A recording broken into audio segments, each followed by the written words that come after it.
ओम नमः शिवाय। हर हर महादेव, हर हर महादेव। अब तक हमने शिव पुराण की बहुत सी व्याख्या कर ली है। अब हम शुरू करते हैं 35वें अध्याय से। ब्रह्म विष्णु मोह। मुनि उपमन्यु बोले, हे वासुदेव, उस समय वहां पर ओंकार का नाद होने लगा, परंतु ब्रह्मा और विष्णु दोनों ही उस ब्रह्म ध्वनि को समझ ना सके। ओम में स्थित ओंकार, उकार और मकार क्रमशः दक्षिण उत्तर में, मध्य भाग में तथा अद्र मात्रा रूपी नाद लिंग के मस्तक पर जा पहुंचा। प्रणव अपना रूप बदलकर वेद के रूप में प्रकट हुए। आकार में ऋग्वेद, यजुर्वेद, सामवेद और नाद से अर्थवेद की उत्पत्ति हुई। ऋग्वेद सर्वप्रथम ऋग्वेद की उत्पत्ति हुई। इसमें रजोगुण से संबंधित विधि मूर्ति थी। सृष्टि, लोक तत्वों में पृथ्वी, अवयव, आत्मा, काल, निर्वृत्ति, 64 कलाएं और ऐश्वर्य आदि विभूतियां ऋग्वेद से प्राप्त हुई। यजुर्वेद में सत्वगुण, अंतरिक्ष और विद्या आदि तत्वों की प्राप्ति हुई।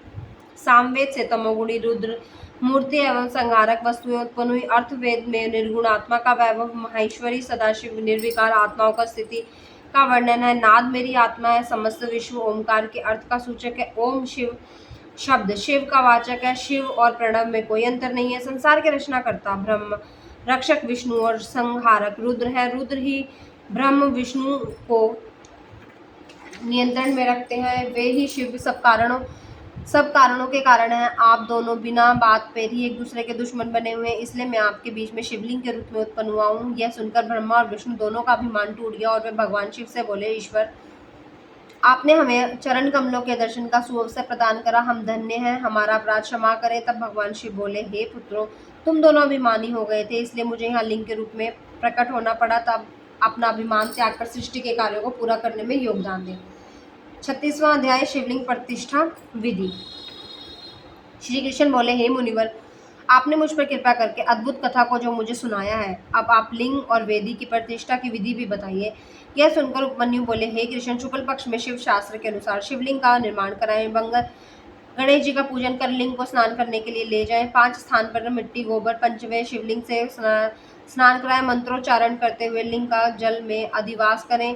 मूर्ति को सुंदर वस्त्र और आभूषणों से सुसज्जित करें और उनका पूजन करें। उन्हें चौकी पर स्थापित करें। पूर्व की ओर मूर्ति की गाथा माथा और पश्चिम में पिंडी होनी चाहिए। तत्पश्चात पुनः स्नान कराकर पूजन करें। वेदी की भूमि के ईशान कोण में कमल लिखें। शिवजी का आह्वान कर पूजन करें। वेदी में पश्चिम में चंडी का कमल लिखकर पुष्प अर्पित करें। फिर शिवलिंग को नए वस्त्रों में लपेटें। विदेश कुंभ और वर्धनी शेवी की स्थापना करें। फिर 4 विप्र मंत्रोच्चारण करते हुए हवन करें। 108 घी की आहुतियों से हवन करें। हवन के पश्चात पूर्णाहुति दें। फिर महापूजन का आरंभ करें। 10 कलशों के जल में शिव मंत्र पढ़कर अंगूठे पर अनामिका द्वारा मृतिका मंत्र जाप करें। फिर उस जल से शिवलिंग पर अभिषेक करें। फिर विदेश के घट से अभिषेक करें। तत्पश्चात दोनों हाथ जोड़कर भक्ति भावना से भगवान शिव का देवी पार्वती सहित स्तुति करते हुए हवन करें। फिर पंचोपचार से उनका पूजन करें। पूजन करने के बाद हाथ जोड़कर क्षमा याचना करें और फिर अन्य मूर्तियों को भी इसी विधि से स्थापित करें। सब कार्यों के पूर्ण हो जाने पर आचार्य को यथावत दक्षिणा देकर उनके चरण छूकर आशीर्वाद प्राप्त करें। 37वां अध्याय, योग निरूपण। मुनि उपमन्यु बोले, हे केशव, अब मैं आपको योग विधि के बारे में बताता हूँ, जिसके द्वारा सभी विषयों से निर्वृत्त हो अंतःकरण की सब वृत्तियां शिवजी में स्थित हो जाए। वे परम योग है और ये योग 5 प्रकार का होता है। मंत्र योग, स्पर्श योग, भाव योग, अभाव योग और महायोग। मंत्रों का उनमें अर्थ सहित ज्ञान होना महायोग कहलाता है। मंत्रों का प्राणायाम सिद्ध करना स्पर्श योग कहलाता है। जब जीवा मंत्रों को स्पर्श ना करते हुए भी मन का जाप करती है तो भाव योग कहलाता है। प्रलय के समय से संबंध पूरे संसार का विचार अभाव योग कहलाता है। जब साधना करने वाले की सभी मानसिक वृत्तियां भगवान शिव से जुड़ जाएं और नित्य शिव चिंतन में मगन रहे, ऐसी दशा महायोग कहलाती है। संसारिक बंधनों से मुक्ति की कामना करने वाले मनुष्य को इस चिंतन और वैराग्य को अपने जीवन में अपना कर महायोग को प्राप्त करते हैं। हमारे शरीर में रहने वाली प्राणवायु को रोकना प्राणायाम कहलाता है। प्राणायाम रेचक, पूरक और कुंभक 3 प्रकार का होता है। साधक को इनका अभ्यास करना चाहिए क्योंकि इसी से शरीर की शुद्धि होती है। प्राणायाम समवर्ग और अवर्ग 2 प्रकार का होता है। जप और ध्यान वाला प्राणायाम समवर्ग कहलाता है, परंतु जिसमें जप तप और ध्यान नहीं करते हैं वह अवर्ग प्राणायाम कहलाता है। योगी जन समवर्ग प्राणायाम करते हैं। प्राण वायु पर विजय प्राप्त करने वाले सभी वायु उस योगी के अधिकार में आ जाती हैं। प्राणायाम शरीर को पुष्ट, स्वस्थ और रोगी निरोगी बनाता है। इसके नियमित अभ्यास से कफ, मूत्र, पिरस आदि कम हो जाते हैं। समस्त इंद्रियों को अपने वश में कर लेने का प्रत्याहार कहलाता है। इंद्रियों को अपने वश में रखने से स्वर्ग और ना रखने से नरक की प्राप्ति होती है, इसलिए अपने चित्त को एकाग्र रखना चाहिए। भगवान शिव जो सबके ईश्वर है, त्रिलोकीनाथ है, का ध्यान करने से योगी का कल्याण होता है। अपने पूरे शरीर के साथ साथ इंद्रियों पर भी काबू पाने से आत्मा उद्धार हो जाता है। 38वां अध्याय योग गति में विघ्न। उपमन्यु बोले, हे केशव, आलस्य, व्याधि, प्रमदा, स्थान, संशय, चित्त का एकाग्र न होना, आश्रद्धा, दुख, वैमनस्य आदि योग में पड़ने वाले विघ्न, इन विघ्नों को सदा शांत करना चाहिए। इन सब विघ्नों का शांत होने पर 6 उपसर्ग उत्पन्न होते हैं। प्रतिमा, श्रवण, वार्ता, दर्शना, आस्वादन, वेदना आदि भोग के विषय हैं। यथार्थ ज्ञान को प्राप्त होने पर भी विप्र पुष्ट नहीं होता, यही प्रतिमा है। यतन के बिना जब सब कुछ हमें सुनाई देने लगता है, उसे श्रवण कहते हैं। सभी प्राणियों को बात को जानना और समझ लेना वार्ता कहलाता है। बिना कोई कोशिश किए सब कुछ जानना, आसानी से दिखाई देने, तो उसे दर्शन कहते हैं। दिव्य पदार्थों के स्वाद का नाम आस्वादन है। वेदना को सभी प्रकार के स्पर्शों का ज्ञान माना जाता है। योगी उपसर्ग पर आकर्षित हो जाता है। 39वां अध्याय योग वर्णन। उपमन्यु बोले, हे केशव, त्रिलोकीनाथ भगवान शिव का सभी योगी मुनि ध्यान करते हैं, इसी के द्वारा सिद्धियां प्राप्त होती है। सविन्य और निर्विषय आदि ध्यान कहे गए हैं। निर्विषय ध्यान करने वाले अपनी बुद्धि के विस्तार से ध्यान करते हैं और ब्रह्म में प्रवेश करते हैं। साविषय ध्यान सूर्य की किरणों का आश्रय देने वाला होता है। शांति, प्रशांति, दीप्ति, प्रसाद, विदित्य, दिव्य सिद्धियां देवी का ध्यान करते हुए प्राणायाम द्वारा सिद्ध होती हैं। ब्रह्मा और अभ्यंतर अंधकार का विनाश प्रशांति और सभी आपत्तियों का नाश शांति है। ब्रह्म अभ्यंतर प्रकाश का दीप कहा जाता है। जब हमारी बुद्धि शुद्ध हो जाती है और यही प्रसाद है बाहर भीतर के सभी कार्य पूर्ण करने के लिए पर सब कारण प्रसिद्ध हो जाते हैं। भगवान शिव तो साक्षात परमेश्वर है का भक्ति पूर्वक ध्यान करने से सभी पाप तत्काल ही नष्ट हो जाते हैं। बुद्धि का प्रवाह ध्यान एवं स्मरण से होता है।